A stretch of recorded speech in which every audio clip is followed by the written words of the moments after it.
Allora Alessandro, terminata questa amichevole, un'amichevole dove il Treviso ha giocato bene, alla fine un 2-2 anche sotto certi versi spettacolare. Sì, l'abbiamo interpretata bene, soprattutto dopo la fatica di ieri. Siamo venuti qui determinati, con la voglia di fare soprattutto un buon allenamento, di mettere minuti nelle gambe ed è venuta fuori una bella partita da entrambe le parti. Quest'estate abbiamo fatto due amichevoli, questa e quella col Campo d'Arsico, dove ci siamo espressi bene, mentre quando giochiamo con le squadre tra virgolette minori facciamo fatica. Il nostro non deve diventare un problema di mentalità, noi sappiamo che dobbiamo affrontare il campionato di promozione e quindi dobbiamo calarci nella realtà nostra. Senti, il mister si è un po' arrabbiato per qualche disattenzione difensiva. Beh, il mister se si arrabbia ha tutte le sue ragioni, anche perché noi lavoriamo tutta la settimana e soprattutto sull'attenzione e quindi bisogna stare attenti e bisogna ridurre al minimo gli errori. Allora, mister Tonella, oggi al posto di mister Pala a disquisire di questa partita, è stata una bella amichevole.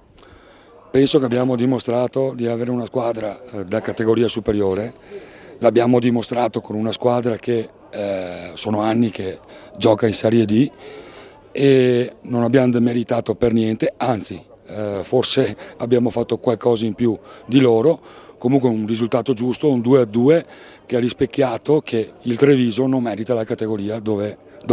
Abbiamo una rosa di giocatori che hanno voglia, sia più vecchi che i più giovani, hanno voglia di rivalsa, cioè di dimostrare quello che sono stati e quello che vogliono essere quest'anno per il calcio Treviso.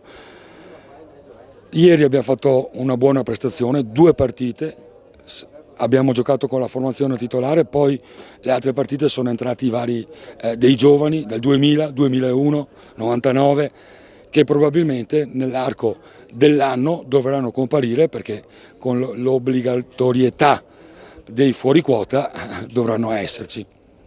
Senti mister, andiamo un pochino anche sullo specifico tuo. Oggi Berto è stato uno dei grandi protagonisti di questa amichevole.